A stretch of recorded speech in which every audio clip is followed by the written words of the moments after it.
vidéo elle est en train d'être enregistrée. Right? Donc, on a dit que le prix est sorti de, donc, le prix est sorti de 1,2150, 1,2200. Carrément, on a vu qu'on avait une différence de 20 pips, de 50 pips, pardon. On avait une différence de 50 pips.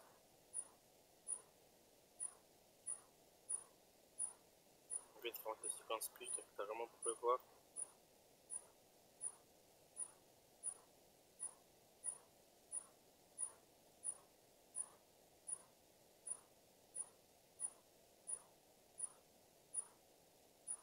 Vu que c'est 11 dollars par, c'est 10 dollars par lot standard, ok. Qu'est-ce qu'on pourrait voir carrément?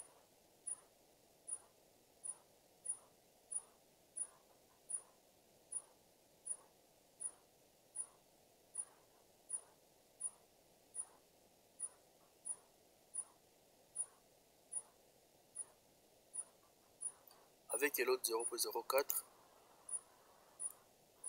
Oh, attends, voilà. On va trier vos réponses. Et 0,4. Donc, avant de bloquer, je dois d'abord voir la réponse les réponses de tout le monde pour que vous puissiez voir. 4 lots, 0,05, 4, 4, 4, etc. Donc, il n'est pas possible d'utiliser deux lots pour un même ordre. Comme j'ai lancé un ordre un lot de 0,40, j'ai expiré moins de 6 pips, c'est-à-dire c'est plus 84, c'est-à-dire ça n'a rien à voir avec la question, je pense pas là. Pour faire un bénéfice de 100 dollars, je pourrais utiliser un mini lot de 0,40 pour tirer mon ordre plus de 1,200. Quand tu fais un 0,40, avec 0,40 là, ça nous fera carrément 4 dollars par pips. Ok?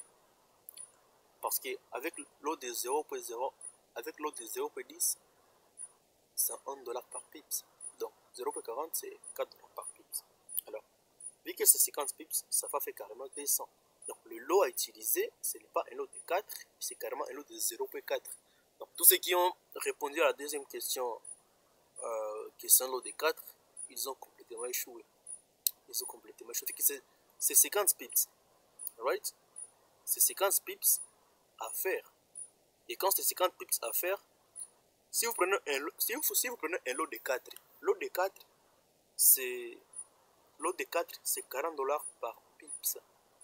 Quand je prends 40 fois 50, ça fait 2000 balles.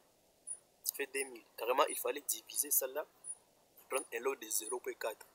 Parce qu'avec un lot de 0,4, ça nous fait 4 dollars par pips.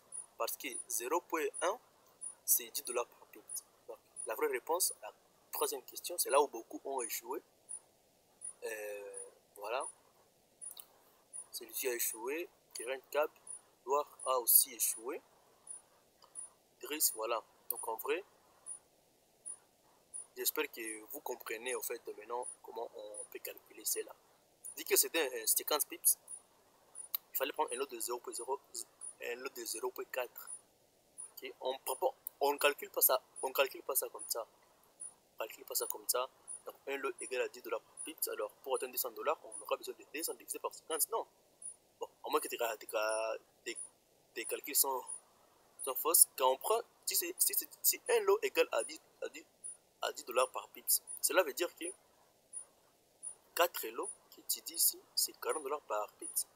Alors, 40 dollars par pips, sachant qu'il y a 50 pips, donc 40 fois 50, c'est 2000, c'est pas 200. Donc, la vraie réponse, c'est 0,40, c'est 0,4. Voilà. J'espère que vous comprenez l'idée. Vous voyez maintenant l'importance de cet exercice. Ça permet de mieux comprendre aussi l'idée et de voir vraiment où est-ce qu'on est en train d'aller. Est-ce que vous avez capté au moins la différence entre tout est là? Je ne sais pas si j'ai bien justifié la réponse, mais j'espère que vous avez compris. Est-ce que vous avez compris? Vous pouvez mettre dans le chat ou avec un petit signe de souris que tout va bien. Et là, on pourra continuer. Faites-moi signe dans le chat, comme ça on saura comment évoluer. Est-ce qu'il n'y a pas de question par rapport à ça? Je vais fermer mon écran Discord. Question 3, je n'ai pas bien compris ça. Voilà. La question numéro 3, c'était par rapport à la question numéro 1, quelle eau pourra-t-il utiliser pour faire un bénéfice de 200? En sachant qu'à la question numéro 1, on a trouvé 50 pips. Ok? Ce qui veut dire que pour faire un bénéfice de 200, il faut prendre un lot de combien? Sachant qu'il y a 50 pips à gagner. Alors, la réponse, c'était d'abord de comprendre, de prendre d'abord les données. Les données, c'était 0. Donc, un lot, c'est 10 dollars par pipe. Et 0.10, donc 0.1 lot, c'est 1 dollar par pipe. Ce qui veut dire que si 0.1, c'est 1 dollar par pipe, donc 0.4, c'est 4 dollars par pipe. Carrément. Alors, pour faire un bénéfice de 200 avec un lot de 50, pardon, avec un lot de 0.4, si on prend, pardon, pour faire un bénéfice de 200 avec 50 pips, il faut prendre un lot de 0.4. Parce que quand on prend 0.4, c'est 4 dollars par pipe. Et puis, ces 4, on les multiplie par 50, vu que c'est 50 pips, ce qui nous fait 200. J'espère maintenant cela c'est clair. Quand si tu as suivi avec nous la partie, on a parlé de pipe et de l'eau, tu aurais pu comprendre cela. Ok? Donc en vrai, c'est ça. C'est à peu près ça. Et puis la quatrième question.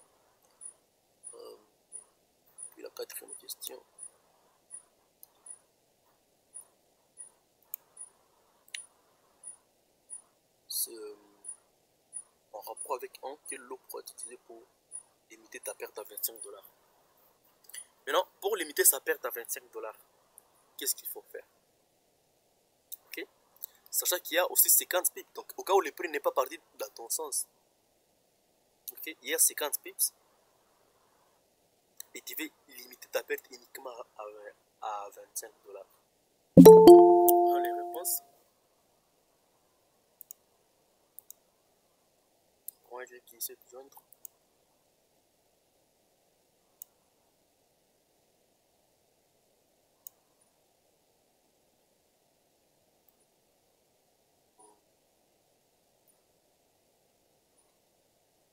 Pour limiter maintenant ta perte à 25 pips, sachant qu'il y a 50 pips d'écart entre le prix d'achat et le prix de vente,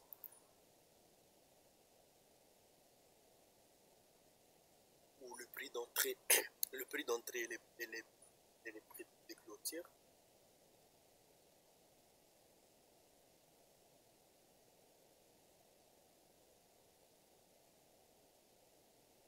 et l'eau à utiliser sera 0.05. Point de réponse qui est 0.05. 0.5, c'est pas vrai. Ce n'est pas vrai, c'est faux.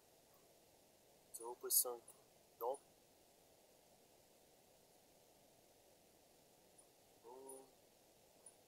0.5, non. 0.1, je sais pas comment tu trouves 0.1.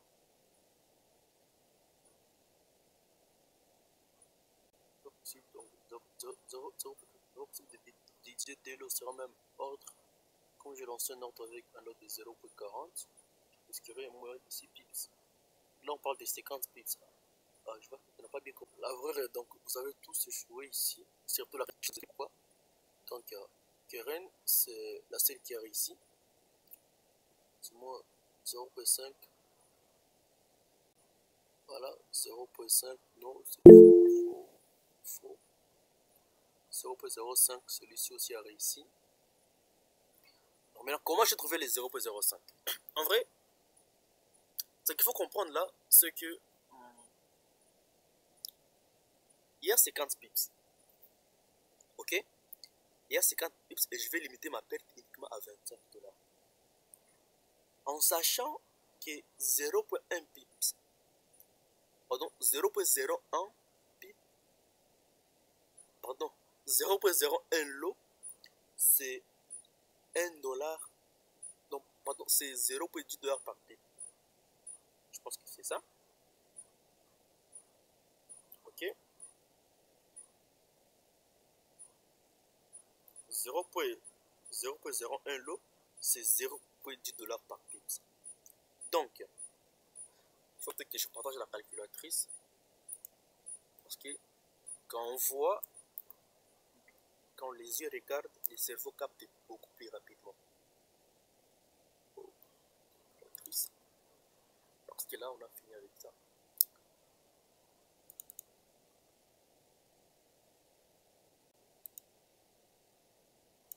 Comme ça, on explique clairement. On voit que vous le regardez directement.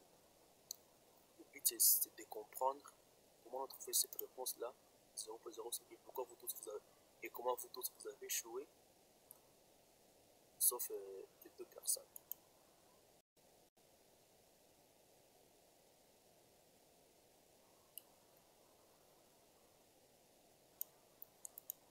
Voilà, je partage l'écran de ma calculatrice.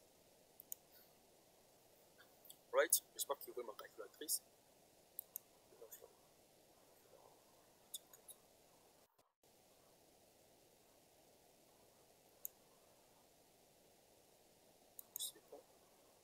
Est-ce que vous voyez l'écran de ma calculatrice?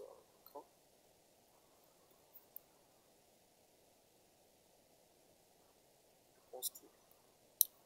Merci. Donc là, on a dit, on a 50 pips sur notre stop loss et on veut limiter notre perte à 25 $. Comment on va faire?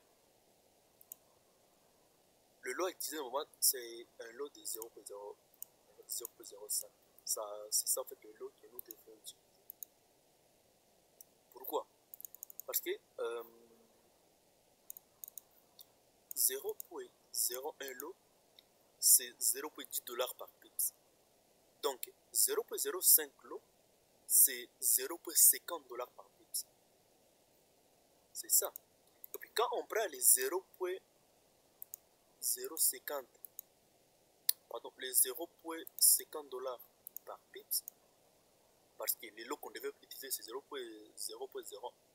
Quand on utilise les lots de 0,05, c'est 0,50 $ par pips. Et puis ça on essaie de multiplier par 50, pardon, par 25 $, ouais, par 50 pips. C'est là maintenant qu'on va trouver 25 $. Vous voyez? Est-ce que là c'est clair maintenant? Le lot à prendre, c'est prendre un lot de 0,05 pour risquer 0,050 $ par pips. Pourquoi utiliser 2 lots pour un même trade?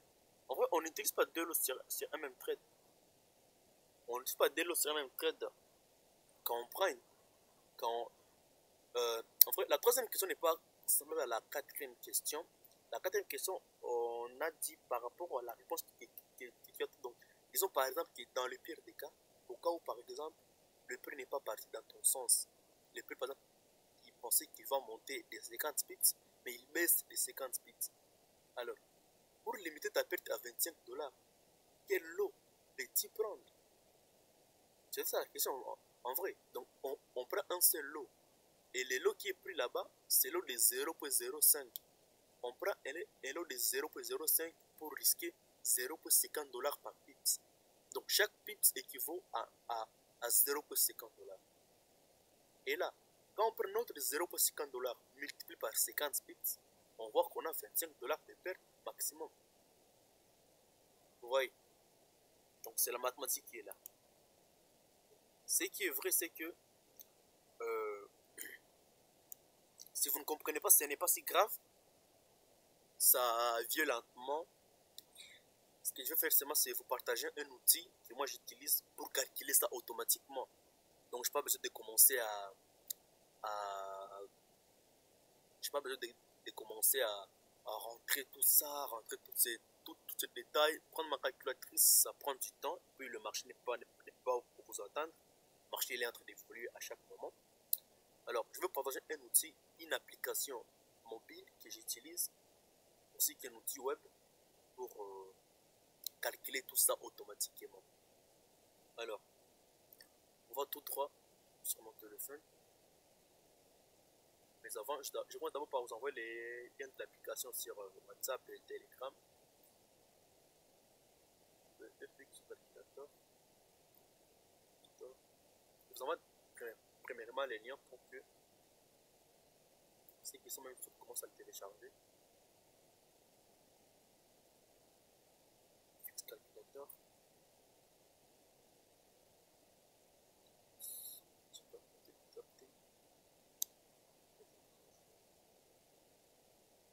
J'envoie les liens sur Telegram, pardon, sur WhatsApp. Ceux qui sont peuvent commencer à télécharger sur Telegram aussi. Voilà. Bien. Alors, ce que je fais, c'est que je ferme. Je partage mon écran.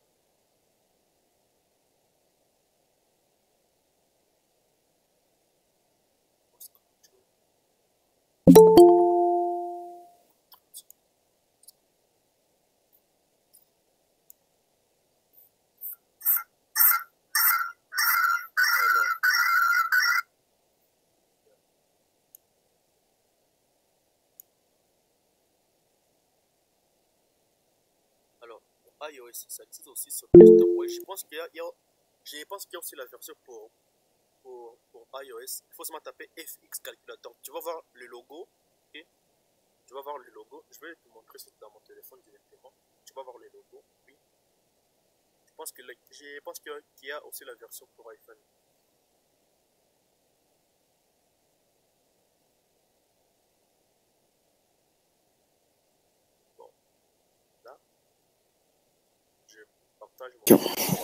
Comme je le disais, l'application, vous avez vu le logo, je pense bien. Et puis, il y a ce qu'on appelle, dans cet outil ici, ok, on appelle ça, donc c'est un outil FX Calculator, voilà son logo. Pour ceux qui veulent les rechercher pour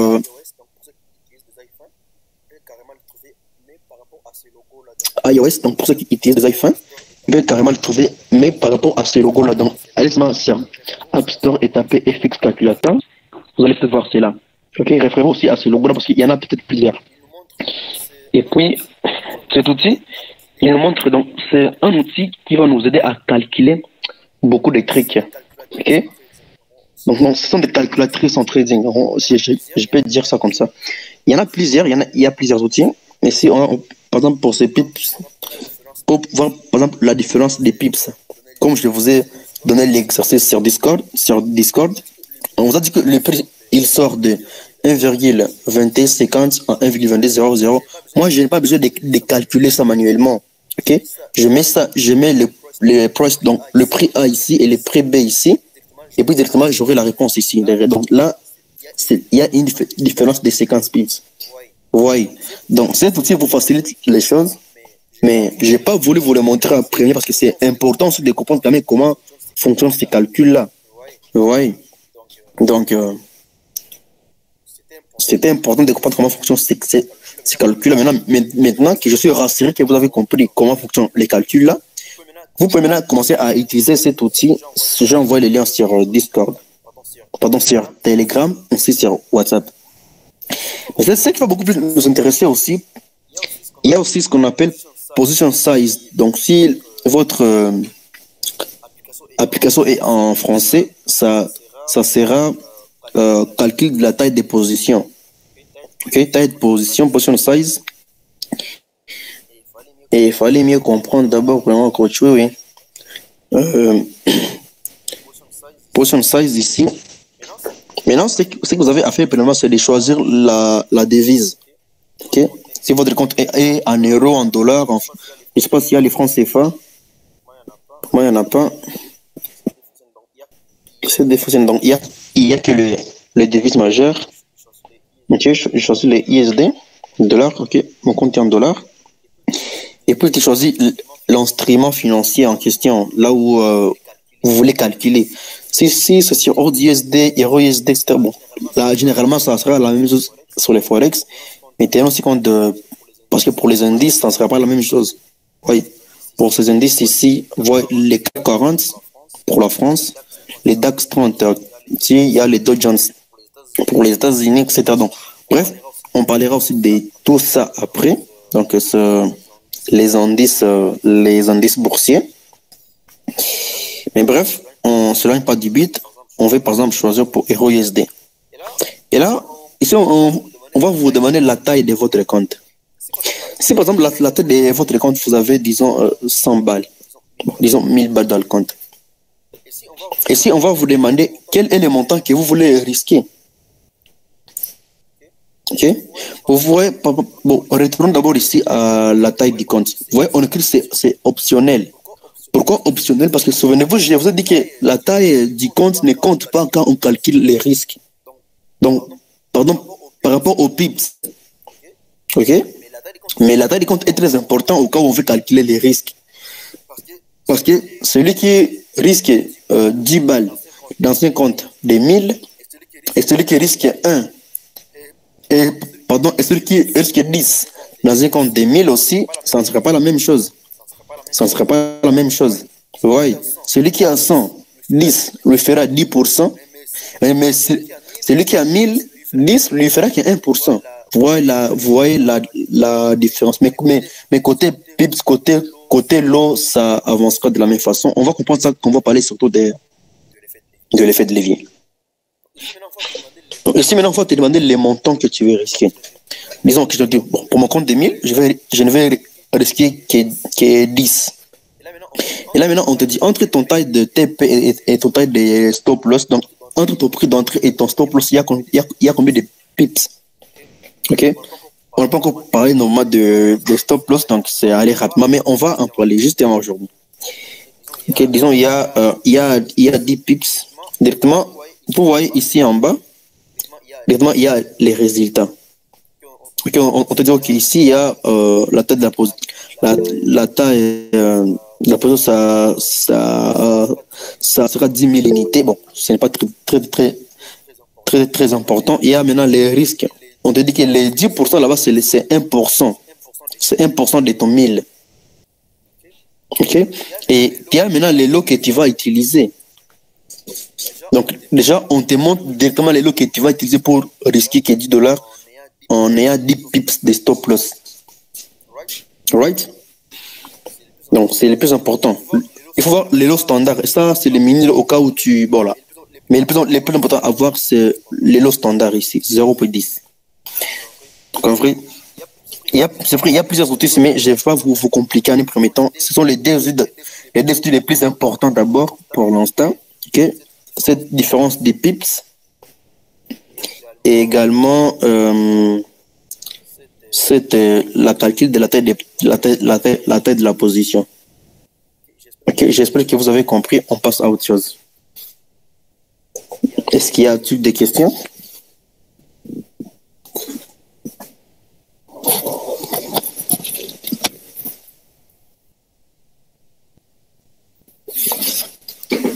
Y a-t-il des questions sur ces petits points ici? Sinon, on passe directement à autre chose.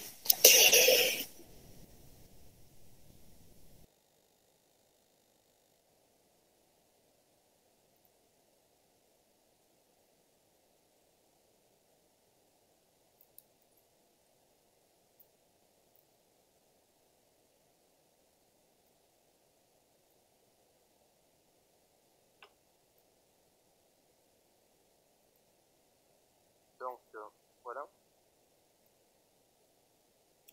Oui, je vais prendre là. Donc, ce pas de questions, c'est clair. Jusque là, ça va, merci. Mon écran de la qualité. Sinon, ça, c'est très important. Surtout ce point ici. Je sais beaucoup de traders trade sans stop loss. Voilà pourquoi ils perdent de l'argent. Et moi, ce que je vais vous apprendre, c'est comment éviter tout ça. que le but, vous êtes venu faire du trading, c'est pour gagner. Pour gagner. Et il faut balayer tout ce qui vous empêchera de gagner. Toutes ces habitudes, il faut tout balayer. En tout cas, 99% des gens qui perdent, c'est parce qu'ils traitent sans stop loss. On a lu le statistique de MyForexFound.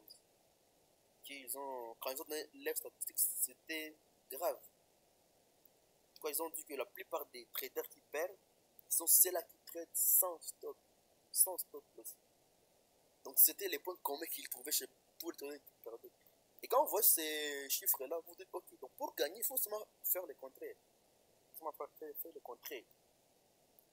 Et là, vous allez maintenant comment cela fonctionne. Maintenant, il y a le pips, le spread, vous avez compris. Le spread, c'est juste, en fait, c'est la commission que les brokers vont vous prendre quand vous allez rentrer sur le marché.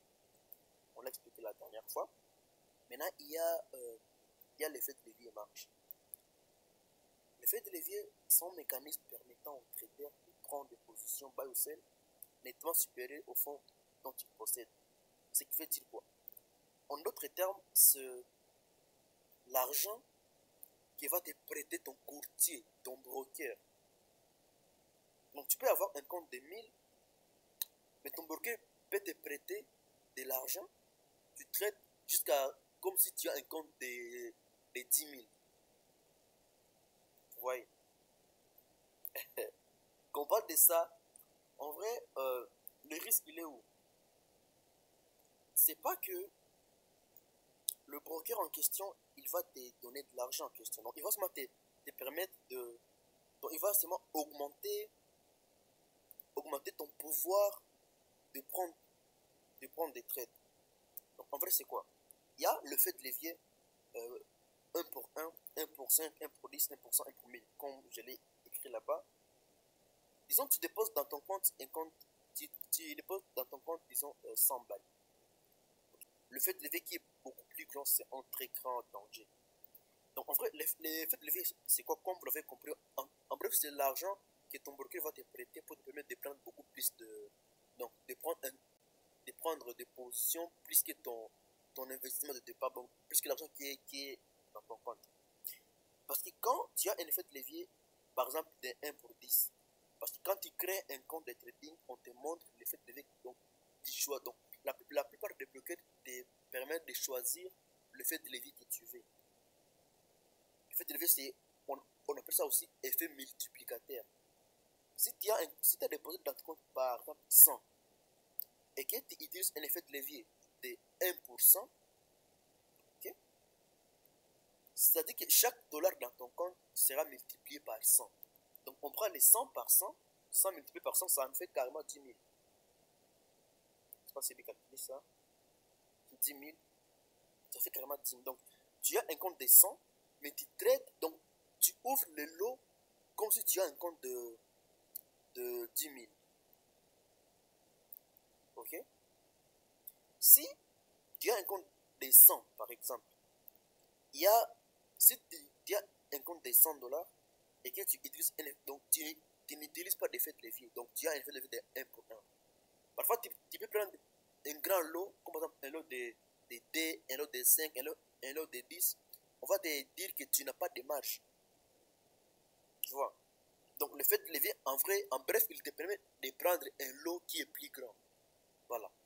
Je fais ça de manière simple pour que vous puissiez comprendre. Ok? Donc le fait, quand tu utilises un effet de levier qui est plus grand, plus tu multiplies ton argent. Donc si tu as un compte de 1000, pardon, tu as un compte de 10 dollars et que tu utilises un effet de levier de 1 pour 1000, donc tu prends 10 multiplié par 1000. Tu vois, tu traites comme si tu as un compte de 10 000.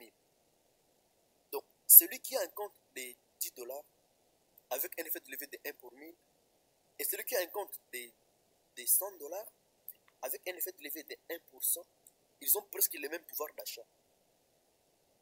Vous voyez? Mais c'est quoi les désavantages dans tout ça? C'est quoi les pièges dans tout ça? C'est que, par exemple, le courtier, lui, il n'a rien à perdre. Ok? Tu as un compte de 10 balles avec un grand effet de levier de 1 pour 10 000.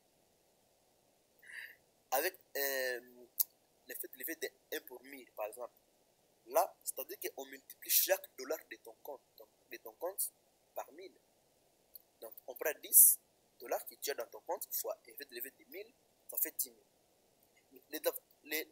C'est comme maintenant le désavantage là-dedans, c'est que quand toi, tu vas perdre tes 10 balles, le courtier va automatiquement supprimer son argent. Donc, il va automatiquement retirer ce qu'il t'a prêté. Vous voyez? Et toi, tu perds. Tu vois? Au cas où tu gagnes, c'est bon. Tu gagnes, tu gardes ça. Pas de souci. Pas de souci. Mais au cas où tu perds, lui, il prend directement sa marge. Il prend l'argent qu'il t'a prêté. Ok? Voilà pourquoi l'effet de levier, c'est une épée à double tranchant. C'est bon pour les trades. Donc je ne peux pas dire que c'est une épée à double tranchant directement comme ça, mais il faut savoir utiliser son effet de levier. Donc un effet de levier qui n'est pas maîtrisé peut causer des grosses pertes. Ok? Un effet de levier qui n'est pas maîtrisé peut causer des grosses pertes. Voilà pourquoi je vous conseille toujours de prendre des effets de levier qui sont en tout cas petits et bien mesurés. Ok? N'utilisez pas des effets de levier genre plus grands. Des effets de levier de 1 pour 500, 1 pour 1000, 1 pour 2. Ça c'est trop. C'est trop. Ok? Bien sûr, tu les prends par rapport à ton capital. Ok? Si tu as par exemple 10 000, bon, tu n'auras même pas besoin d'un effet de levier. Tu vois? Pourquoi tu auras besoin d'un effet de levier si tu peux prendre directement un lot de 1? Parce qu'il faut avoir minimum 10 000 pour prendre un lot de 1, si je ne me trompe pas. Parce que là, ça fait en fait 10 000 unités de la devise de base. En tout cas, j'espère que je ne me trompe pas. Ok? Donc, c'est quand tu as besoin, c'est quand tu as un petit capital que tu peux utiliser un effet de levier. Mais que ce ne soit pas aussi un grand effet de levier. Parce que ça peut être en piège. Avec un petit compte, on peut utiliser des gros lots. Genre, on a un EV, élevé. Je sais pas trop. EV, tu peux écrire ça pour que je puisse bien comprendre. Je n'ai jamais entendu parler de cette abréviation.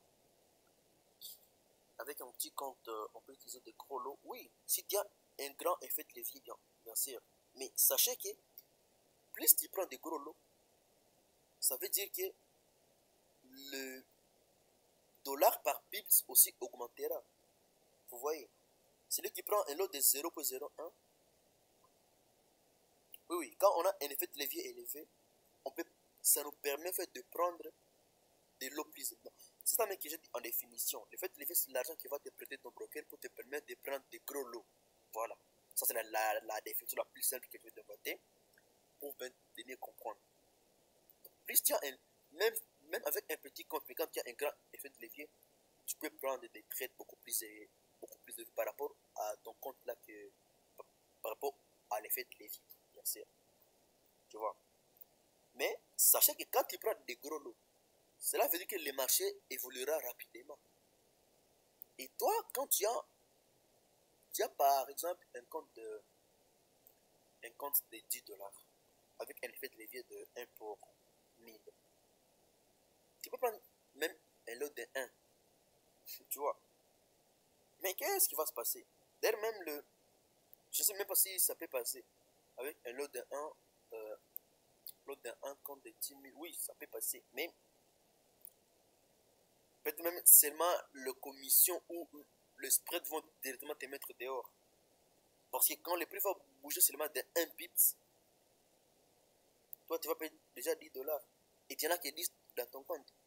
Donc directement il y aura un appel de main. Donc directement toi on te jette du marché. Parce que l'argent que tu as investi quand tu traites mal et que tu ne fais pas de main, et que tu perds ce que tu as gagné, tu es directement éjecté du marché. On te met hors du marché. Parce que tu n'as plus assez de fonds pour supporter ta position. Mais il y a également ce qu'on appelle un appel à marge, donc margin call. Disons, j'ai 100 dollars dans mon compte. Quand je paie par exemple 70 ou 80, il y aura directement il y aura un appel à marge. Ok? On me demandera d'augmenter, donc d'augmenter mon capital, donc de ouvrir cette marge là-bas pour que je continue de trader. Sinon, mes positions seront fermées. Et c'est comme ça en bourse, c'est comme ça aussi. Donc, je ne sais pas s'il y a quelqu'un qui a déjà suivi le film Big Short, comme ça. Donc, pour la crise économique de 2008, voilà, Big Short. Les gars qui avaient shorté des actions, il avait shorté des actions, c'était il y a très longtemps. Je pense que c'est au mois de la crise de 2008. Hein, il y a un trader qui avait shorté. Voilà pourquoi donc.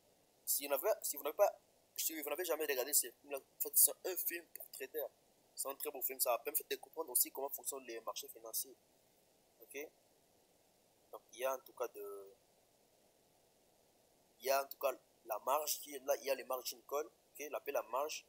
Quand tu perds déjà, donc les capitales que tu as mis dans ton compte, on t'éjecte du marché directement.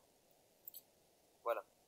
Et si ce mouvement qui t'a mis hors du marché était parti à ton faveur, les comptes pourraient se porter, c'est que oui. Oui, donc si ça part en ta faveur, c'est bon, tu es dans les bons. Mais les plus mauvais, c'est quand il va contre toi. Tu vois, voilà pourquoi il faut avoir un effet de levier qui est très bien mesuré et bien maîtrisé. Quand il n'est pas maîtrisé, ça sera compliqué. Ça sera très compliqué. Si ça part en ta faveur, c'est bon. Tu vas beaucoup gagner. Beaucoup même. Ok? Tu as, disons, un compte de 20 balles. Tu prends un lot de 1. À chaque 2 pips, tu gagnes 20 balles. Donc, il suffit seulement qu'il ait plus fait 10 pips pour que tu gagnes 200 avec un compte de 20. Tu vois? Mais ce qui veut dire que c'est très, très, très risqué aussi. Si le prix part contre toi, seulement 2 pips, toi, tu es directement dehors. Mais si tu as pris, par exemple, un petit lot, disons des 0,20, ça ne te fera que 2 dollars en moins. Vous voyez? Pourquoi tu perds 2 pips? Je ne sais pas s'il y a d'autres questions avant qu'on puisse sauter ces principes, cette page. L'unité de temps, c'est l'état pendant lequel se forme une bougie. Une bougie, en vrai, c'est la représentation graphique. Les trucs là que vous voyez sur nos écrans, je vais vraiment... Ici, je vais juste introduire cette notion, mais on va très bien la développer lundi. Et puis, ici, il y a les N1, donc ça veut dire qu'une bougie se forme chaque une minute. Ok, donc je pense que ça, c'est mieux qu'on le voit directement le lundi, pour que nous puissions très bien saisir. C'est là parce que c'est une notion qui peut durer minimum 1 heure, parce qu'il va falloir que j'aille sur les graphiques vous montrer tout ça, donc on n'a plus beaucoup de temps. Donc on commence ça directement le lundi, on va parler des temps, ensuite type de trading et représenter aussi le bougie. Et après cette notion, c'est là maintenant que nous allons commencer l'analyse technique. On va maintenant rentrer dans les techniques. Donc à partir du mardi, si tout va bien, moi déjà les techniques. Donc soyez déjà bien équipés, soyez déjà prêts. Si vous avez des questions par rapport à ce qui a été dit aujourd'hui, je suis là avant que je ne ferme le live.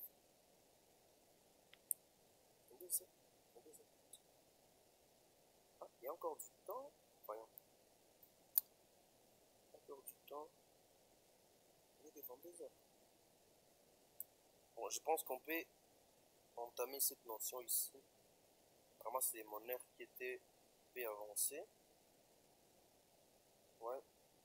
Je pensais qu'il était à 23 heures. Il est devant 2 heures. 10h45. Donc, il n'est pas encore trop tard.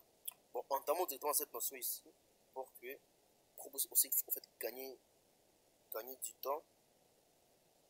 Gagner du temps, voilà.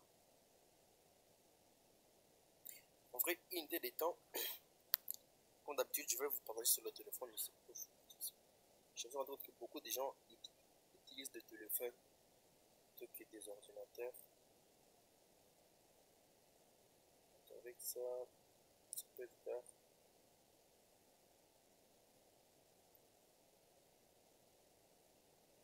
Je vais vous permettre une question qui sera forex avant de la fin de la session d'aujourd'hui.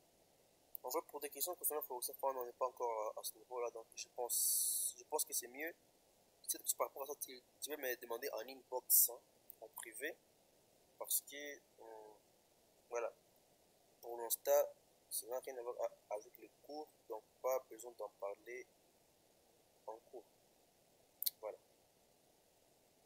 Donc, peut-être que c'est par rapport à Foxafan que tu voudrais me demander personnellement, tu m'écris seulement dans mon inbox sur WhatsApp ou Telegram. C'est un rapport avec la matière. Ok, si c'est en matière avec la. Si c'est en rapport avec la matière d'aujourd'hui, il n'y a pas de souci. Pas de problème. Tu pourras me la poser à la fin de la réunion, comme tu l'as souligné. Je parle pas sur mon écran directement.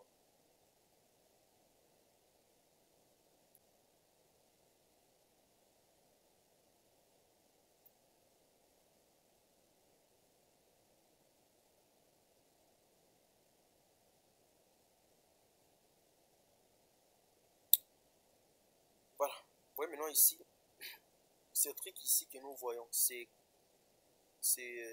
carré carré. Je sais pas si je vais appeler ça comme ça. C'est ce qu'on appelle faire des bougies. Donc quand on parle des unités des temps, comme je vous l'ai dit là en théorie, c'est les temps pendant lesquels va se former une bougie. Maintenant, comment les reconnaître? Vous voyez juste ici en haut, il y a Hero ISD. En haut à gauche de l'écran. Pardon, il y a Hero ISD. Puis juste après ce Hero ISD là, il y a H1. Qu'est-ce que cela veut dire? Je ne sais pas. Encore le son. Voilà. Voilà. Les sons, par exemple. Donc, vous voyez, ce qu'on appelle bougie, c'est quoi? Ce qu'on appelle bougie, ce sont ces trucs ici. Vous voyez, il y a ces bougies ici qui montent, certains descendent, etc. Donc, c'est en fait qu'on appelle des bougies. Et c'est comme ça que le prix est représenté en trading. Donc, c'est la représentation du prix, elle s'est fait en bougie. Ok? Je vais peut-être vous parler de autres représentations graphiques. Il y a les bougies, il y a les courbes, mais on va développer ça juste après. Vous voyez juste ici en haut à droite. Hein? Je ne sais pas. Est-ce que le son est bon d'abord avec ce téléphone ici? Est-ce que vous arrivez à me capter? Faites-moi signe dans le chat si vous arrivez à me capter comme ça. Je saurai qu'on est ensemble. Très bon. Donc en vrai, ouais, ici en haut à droite, il y a Hero ISD. Et juste après ce Hero ISD là, il y a H1. Les H1 là-bas, c'est ça l'unité des temps. Comme je voulais expliquer en théorie, l'unité des temps, c'est les temps pendant lesquels se forme une bougie. Et ce qu'on appelle bougie, c'est ça. Vous voyez, ici, vous voyez, c'est plusieurs carrés sur l'écran. Je ne sais pas si je peux appeler ça comme ça, mais en vrai, c'est ça qu'on appelle des bougies. C'est comme ça qu'est représenté les prix. Quand ces carrés ici montent, quand ces bougies montent, le prix il monte. Quand ces bougies descendent, donc quand les prix descendent, on voit très bien que ces bougies vont descendre.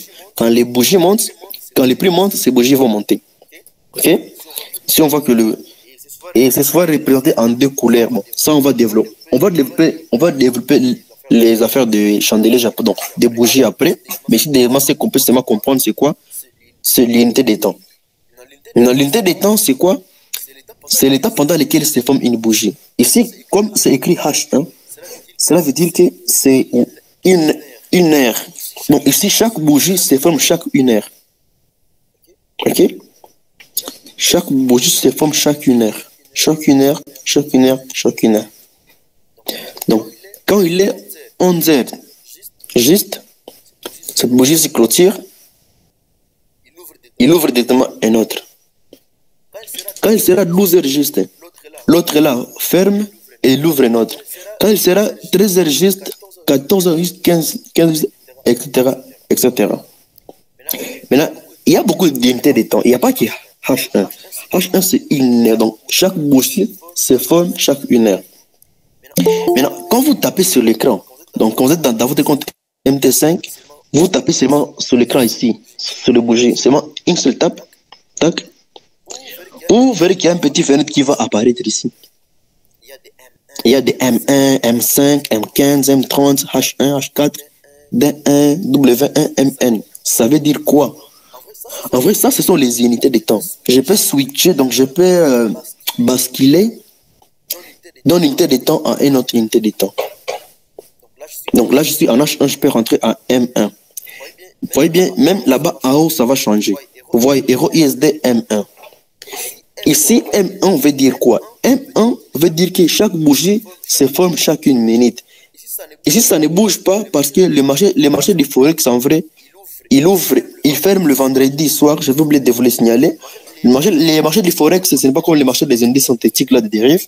Les marchés du Forex, lui, il ferme le vendredi à 22h et il ouvre les dimanches soir à 0h. Donc là, je parle de RGMT à 0h. Oui, donc à minuit. Donc les samedis et les dimanches, il n'y a pas d'activité. Vous ne pouvez pas trader parce que les bourses qui émettent le prix sont aussi en congé, je peux dire ça. Donc ils ont aussi besoin du repos. Les samedis et les dimanches, les bourses sont fermées. Voilà pourquoi il n'y a pas d'activité. Et voilà, c'est comme ça que ça marche. Pour le marché des crypto-monnaies, lui, il ne ferme jamais. Le marché des cryptos, lui, il est chaque fois ouvert, chaque fois ouvert, chaque fois ouvert. C'est 24 sur 24. Ainsi, le marché des indices synthétiques. Et pour le Forex, ainsi que les actions, il ferme. Okay, pour le Forex et les actions, il ferme à ce terme-là. Ok?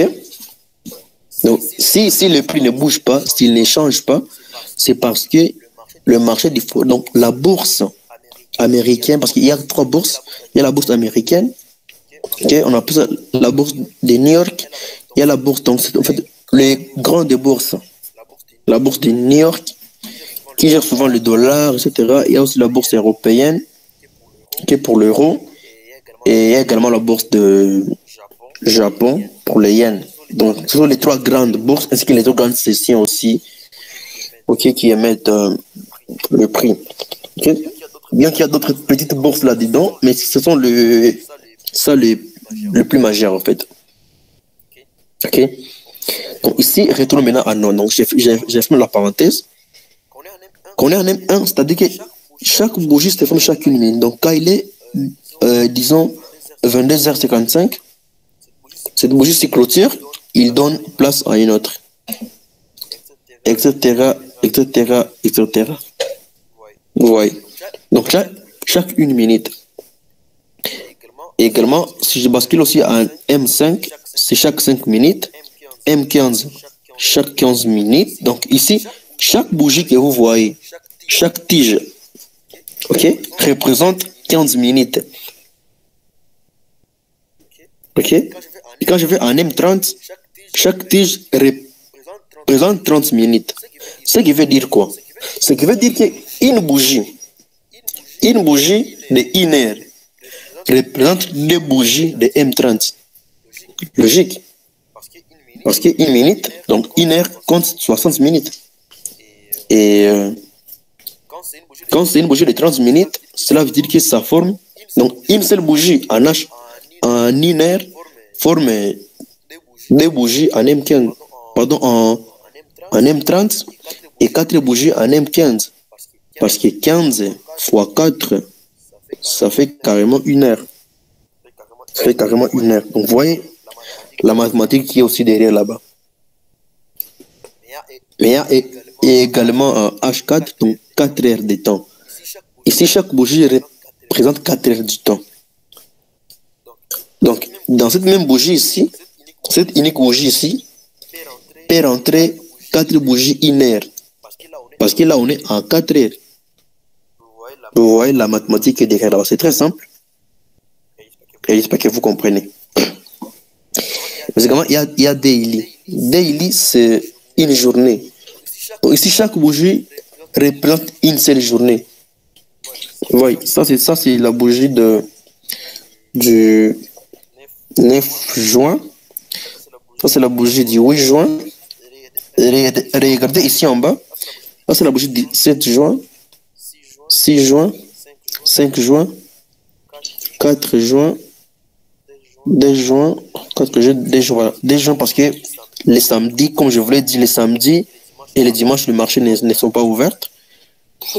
Il y a également le 1er juin. Donc, vous voyez, ici, je suis en day one, daily, ou une journée. Donc, chaque bougie ici va représenter une seule journée. Il y a également weekly. Weekly, c'est la semaine. Donc, chaque bougie représentera une semaine. Cela veut dire que dans une même bougie ici, cette même bougie ici, elle regroupe 5 bougies daily. Pourquoi 5 et pas 7? Parce qu'il y a des journées où le prix ne bouge pas. Vous voyez? Les marchés ferment le vendredi, donc on n'a que 5 jours de trading sur les forex. Ok? Donc cette notion de pips, de time frame, j'espère que vous l'avez quand même capté. On développera ça avec le temps. Si vous ne comprenez pas tout, ce n'est pas si grave, mais on développera ça avec le temps pour voir comment continuer. Ce que je disais, c'est ça en fait. Donc, je sais pas, peut-être il faut rentrer un peu sur dérive. Plus vous pouvez voir très bien cela en live. Comment le prix est en train de clôturer. Je rentre en M1. Je sais pas si voilà. Voilà, le prix, il est en train de bouger. Je suis en M1. Donc, dès que il est 22h59 chez moi, dès que ça sera 23h juste, vous verrez si cette bougie ici, elle va clôturer et elle va passer à une autre bougie. Vous allez voir vous-même. Regardez bien l'heure et surtout la bougie aussi.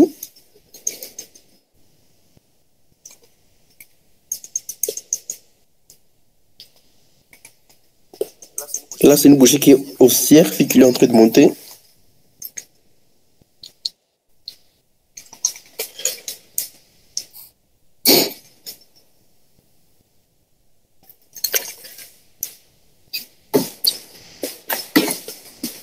Donc là, vous allez vous-même voir en live comment cela marche.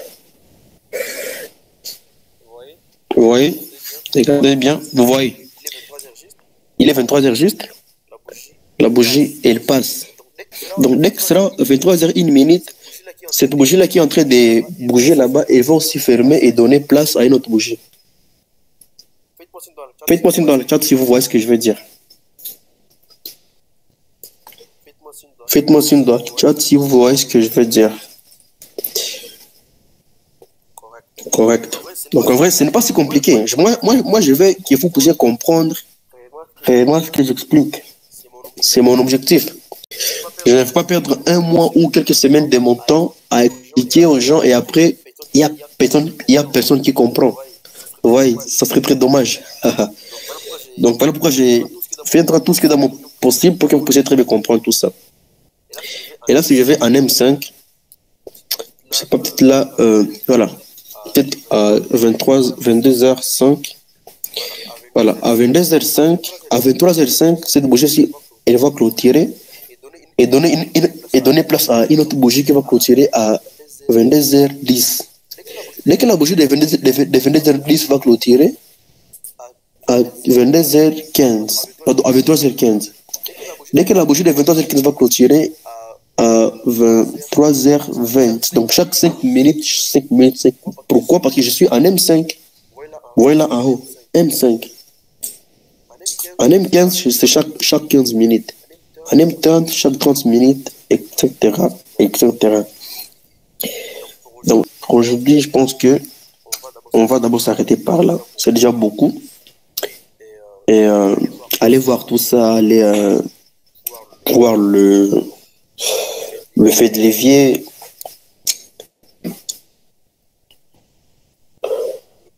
le pips, le spread, le lot et tout ça. Ça va beaucoup vous aider. Sinon, s'il n'y a pas de questions, je vais fermer le live et après on va se retrouver encore à la prochaine.